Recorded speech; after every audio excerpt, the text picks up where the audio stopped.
Hi, I'm Tracy Walker, and I'm going to share with you another chapter of my book, The Cards I Was Dealt That Transformed My Life. And today we're going to look at chapter 3, and it's called Growing Up and in a Dysfunctional Environment. Where do I begin?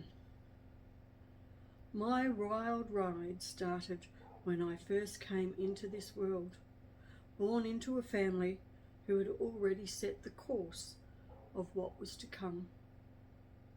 I was always different, the kid who just didn't quite fit in. Today, I know I don't have to fit in. I accept me as the unique person I am. However, as a younger person, I didn't know that. So I spent most of my life trying to be accepted. The thing was, in doing so, I accepted the unacceptable, yet was not accepted myself, despite my attempts to mould myself into anything others wanted me to be. I was alone in a family of 6. Dad was either working or drunk.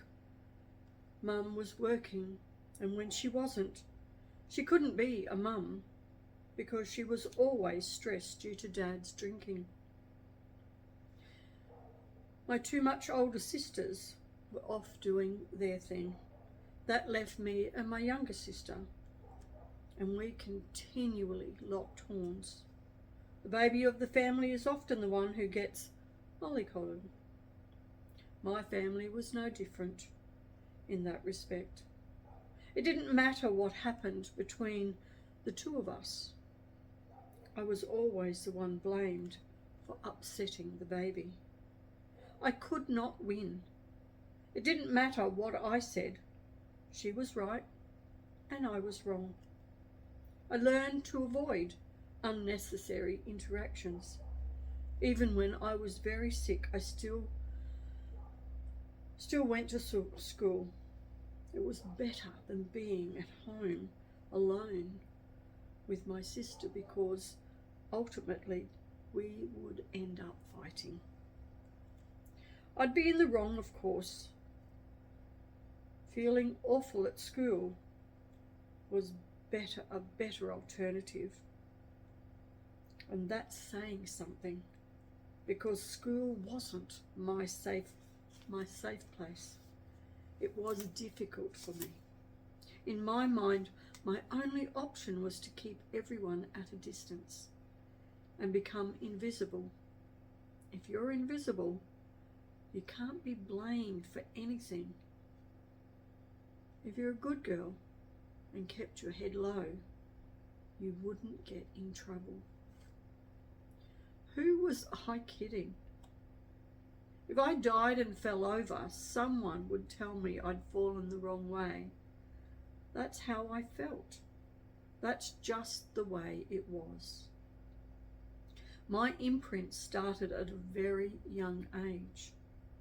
Life in a violent alcoholic environment was my normal.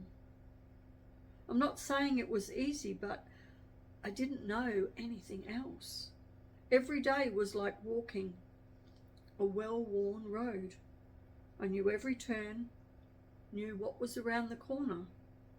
I didn't like what was coming, but I didn't know there was anything different. It was normal, whatever normal means. Mum and Dad would leave early for work each day. It was up to us kids to get ourselves ready and off to school. We were never in the same house for long due to Dad's alcoholism. Moving house meant moving schools. That's hard on anyone, let alone a child who wasn't confident at the best of times. When I was in year 3, I had friends at school. It was the first time I'd ever had friends. Then we moved. I lost the only friend I knew. After that, I decided I wasn't going to change schools again. Instead, I rode my bike 5 kilometres to school and back every day. It was too late though. The damage was done. I didn't know how to connect with people. It was easier to isolate myself and pretend I didn't care. At the age of 13, I had a knee operation and was on crutches for weeks afterwards. My parents were so caught up in their own stuff, I had no choice to hobble to school and back every day, a 10-kilometre round trip, with my bag swinging precariously on my shoulder. That was my family. Everyone on their own, everyone fending for themselves. My home life was a huge secret. Nobody would believe me if I spoke up, and I didn't want to get my parents in trouble, nor did I want to cop it from them. It was much safer to say nothing at all.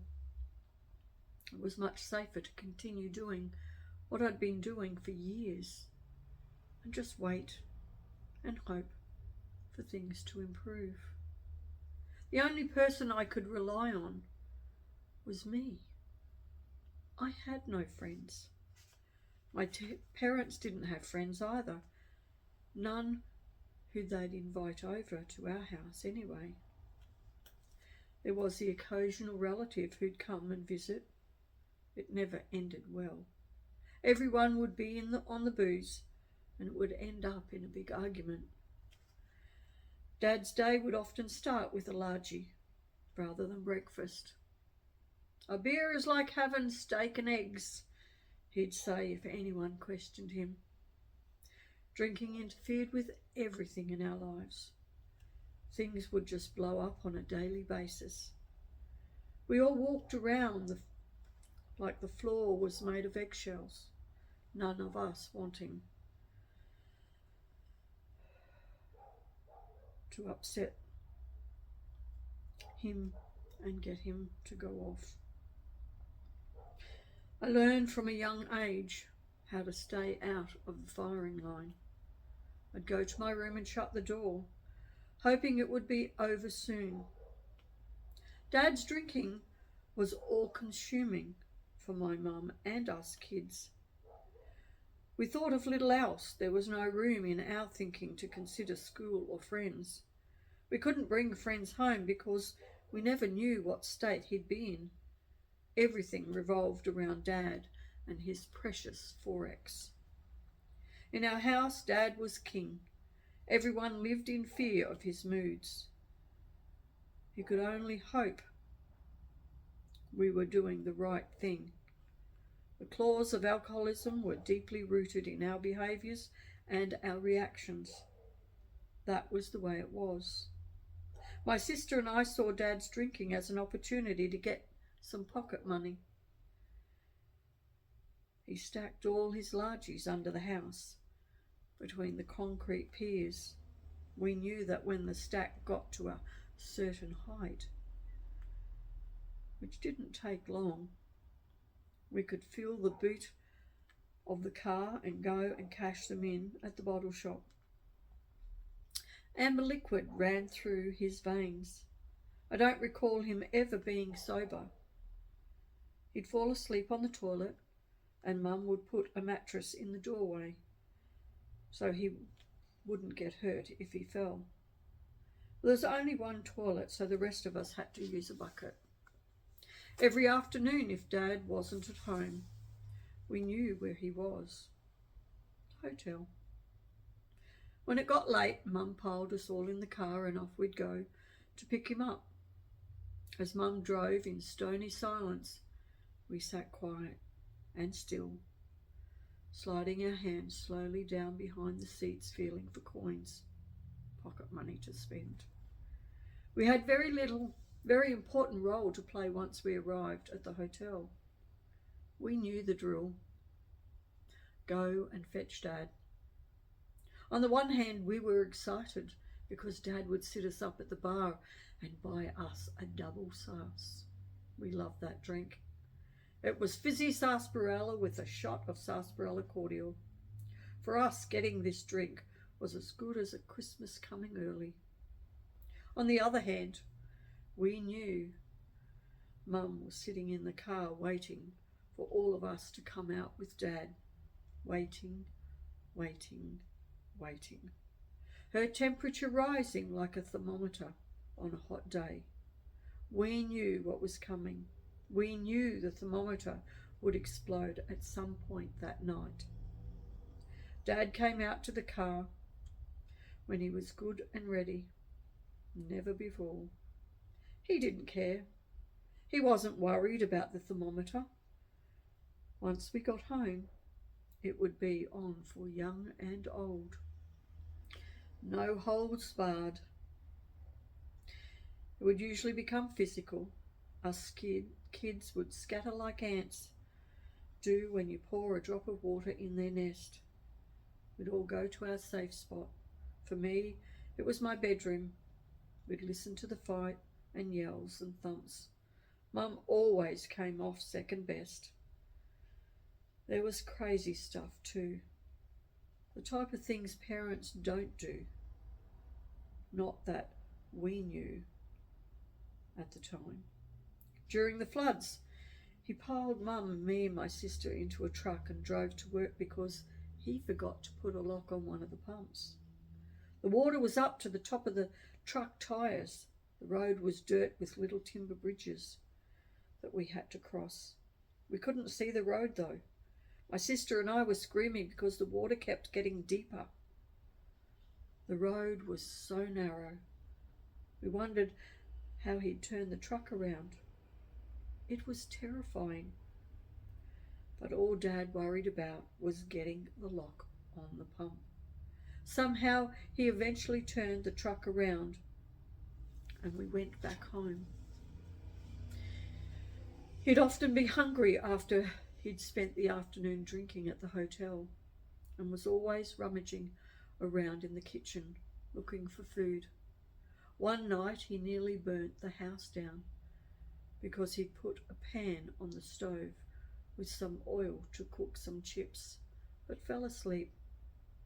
Luckily, Mum woke up and got us all out of the house. It did a lot of damage to the kitchen, so we had to move again. One morning we woke up to find the car covered with mud and reeds. We never found out what happened or how the car got in such a state. These types of things were not unusual in our family. We didn't bring friends home because we never knew what they would walk into. Best to keep people at a distance so they didn't ask. How my father didn't kill himself or someone else, I don't know. He lost control of a semi-trailer and went over a cliff when I was very little. At work one time, he was cold, so he made a fire and threw petrol on it. People protected him, Mum, his boss. Nobody else could believe he did stupid stuff like that. But we believed it. It was our normal. The drinking got worse as the years went on. One time Dad had blood coming out of the pores of his skin and the doctor was called. If you don't stop drinking, you'll be dead in 6 months. After the doctor left, Mum and my older sisters immediately started pouring his beer down the sink. It made no difference. He just got more. Not even the fear of death could make Dad stop drinking. I'll outlive you all, he'd say. He was like a cat with more than 9 lives. Dad's drinking and his violence against Mum impacted her life. There are only so many times you can tolerate having your head smashed into a wall or going into hospital and lying about why you needed stitches.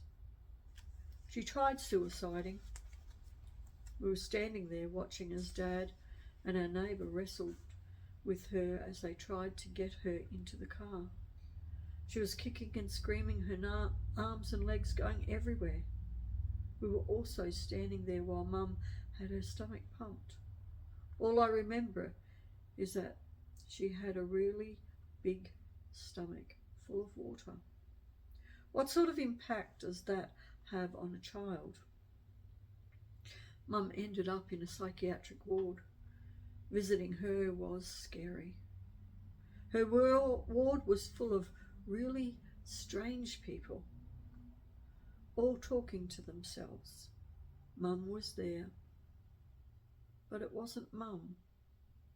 Our highlight ended up being playing cricket with the male staff. When she came out of hospital, Mum had obviously decided, if you can't beat them, then why not join them? Now we had Mum drinking as well as Dad. On reflection of that part of my journey, I now realise that these imprints, these limiting beliefs that we all carry into our adult lives,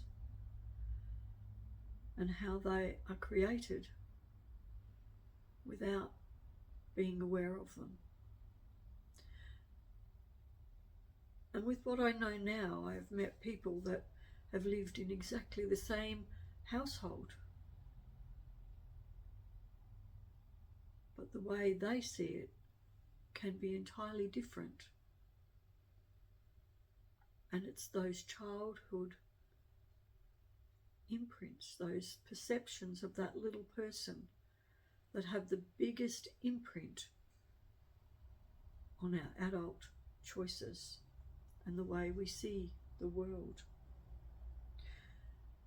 The question I'll leave you with is, have you had childhood experiences that continue to impact your life today?